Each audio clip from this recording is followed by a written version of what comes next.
ketika sistem pemilu tertutup ini digugat oleh, kalau tidak salah, ini kader PDIP, kok sepertinya ini bakalan dikabulkan.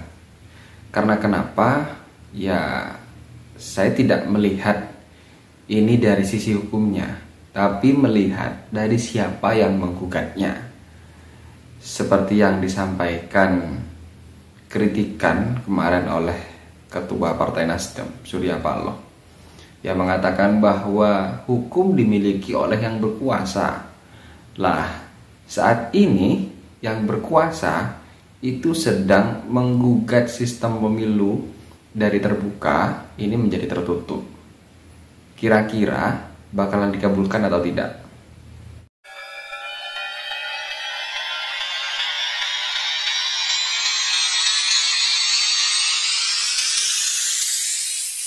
Halo, jumpa lagi dengan saya Robin Fahmi di channel Analisa Politik. Teman-teman semuanya, hari ini kita masih mengikuti proses gugatan sengketa pemilu, bukan sengketa pemilu, gugatan terhadap peraturan pemilu, agar pemilu ini kembali diubah dari sistem pemilu terbuka menjadi tertutup. Nah, ini sialnya yang menggugat itu dari salah satu kader Partai PDI Perjuangan, partai penguasa. Saya masih teringat betul dengan apa yang disampaikan oleh Ketua Partai Nasdem, yaitu Surya Paloh. Dia mengatakan bahwa sekarang hukum dimiliki oleh mereka yang berkuasa. Lah, ini disampaikan oleh Surya Paloh yang dia posisinya berada di koalisi pemerintahan. Nah, ini mungkin dia merasa bahwa di koalisi pemerintahan ada kelompok atau partai politik yang lebih berkuasa daripada Nasdem, sehingga dia menggunakan instrumen hukum dan lain sebagainya ya untuk memenangkan atau melanggengkan kekuasaannya. Mungkin kira-kira demikian kalau saya menganalisis apa yang disampaikan oleh Pak Surya Paloh. Lah, ini salah satu contohnya ketika salah satu kader PDIP menggugat sistem pemilu ini ke Mahkamah Konstitusi. Padahal ini yang disampaikan oleh Prof. Yusril Ihza Mahendra. Prof. Yusril ini mengatakan bahwa aturan threshold atau ambang batas 20% itu sudah bolak-balik digugat. Kalau tidak salah itu sampai 18 kali digugat. Tapi semua gugatan atau masih mendaftar penggugatan itu sudah ditolak oleh hakim. Lah, ini persoalan yang sama-sama menurut saya penting, tapi justru diterima. Apakah MK ini melihat siapa yang menggugat atau lihat substansinya? Saya heran. Kalau yang menggugat ini kemudian diterima. Kalau yang menggugat ini dan itu ditolak. Kan aneh kalau demikian. Saya tidak memahami bagaimana cara berpikir dari hakim MK yang sekarang. Ya, saya tahu sendiri bahwa ada salah satu hakim MK ini kalau tidak salah masih ya baru-baru ini mendadak menjadi saudara Pak Jokowi karena menikahi, kalau tidak salah, dikandung kakak kandung dari Pak Jokowi ya. Ya, kemudian hari ini PDIP menjadi partai pengusung Pak Jokowi. Ini kalau kemudian disahkan kan konyol. Kok rasa-rasanya benar kata Pak Surya Paloh, sekarang hukum itu dipegang oleh mereka yang berkuasa. Prof. Yusril yang semula dia sepertinya menolak, sekarang getol mendukung. Bahkan dia sosialisasi silaturahmi ke ketua partai untuk mengajak mendukung sistem pemilu tertutup. Padahal kita tahu bahwa Prof. Yusril menolak threshold. Tapi setelah dia diajak oleh PDIP untuk berkoalisi mendukung capresnya termasuk P3, kok rasa-rasanya kedua partai politik ini mulai berubah pikiran, mendukung sistem pemilu terbuka menjadi tertutup. Nah, begini, kalau teman-teman semuanya tahu bahwa sistem pemilu tertutup ini selain melanggengkan kekuasaan elit partai, juga memudahkan elit atau oligarki itu mengkontrol kekuasaan.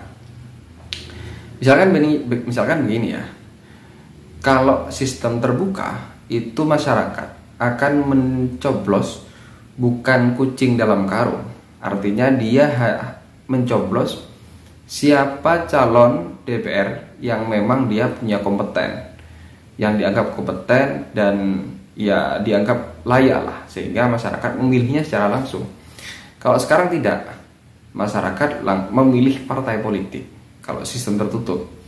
Jadi kemudian ketika partai politik punya 2 kursi di dapil ini, maka elit partai yang menentukan siapa yang bakalan menjadi DPR.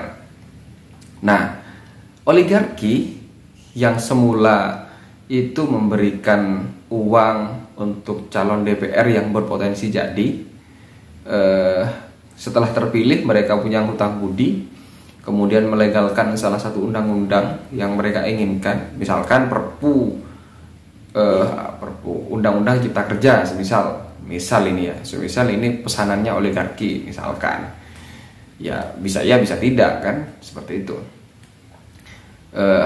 Karena sudah punya sekian DPR RI yang mereka danai, walaupun mereka lewat partai yang berbeda-beda, dan gocek yang harus mereka keluarkan itu tidak sedikit.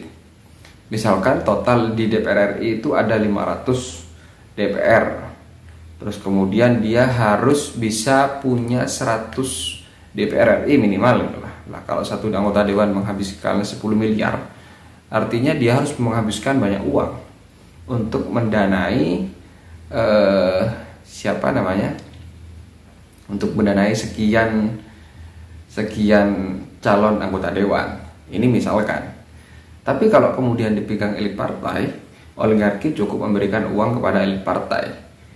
Ya intinya nama-nama ini harus dijadikan sebagai anggota DPR.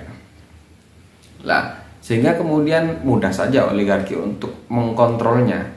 Dan money politik kalau saya melihatnya tidak lagi turun ke masyarakat ya. Jadi tidak lagi bagi-bagi amplop. Calon DPR akan lebih besar kos politiknya, yaitu saling berjudi dengan sesama calon dewan dengan sama-sama besar-besaran angka untuk menyogok elit partai agar dia dipilih untuk menjadi anggota DPR. Lah, sebetulnya ini sama-sama konyol gitu. 2 sistem yang menurut saya sama-sama konyol. Lah, daripada sistem tertutup yang lebih konyol, harusnya bagaimana sistem pemilu terbuka ini diperbaiki ya lebih baik, bukan justru mengembalikan kepada sistem tertutup yang memang dulu sudah ditinggalkan. Nah, menurut Yusron pun ini sistem terbuka yang digugat ini tidak masuk akal, katanya Nusron Wahid. Karena kenapa? Karena sistem terbuka ini dulu pernah digugat. Artinya sistem atau aturan yang sudah digugat itu tidak boleh digugat lagi dengan materi yang sama. Ini materi yang sama, ini kan konyol. Apakah MK ini ingin menjilat ludahnya sendiri ya? Atau bagaimana, saya tidak paham. Atau memang ini sudah skenario sejak awal. Artinya karena yang menggugat ini dari partai penguasa, kemudian ya ini harus diterima gitu.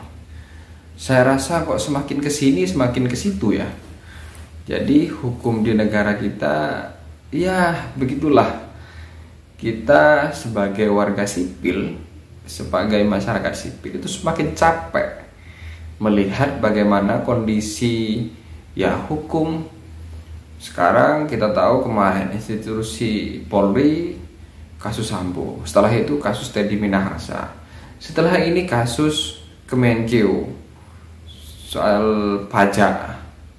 Artinya negara ini sekarang sedang tidak baik-baik saja.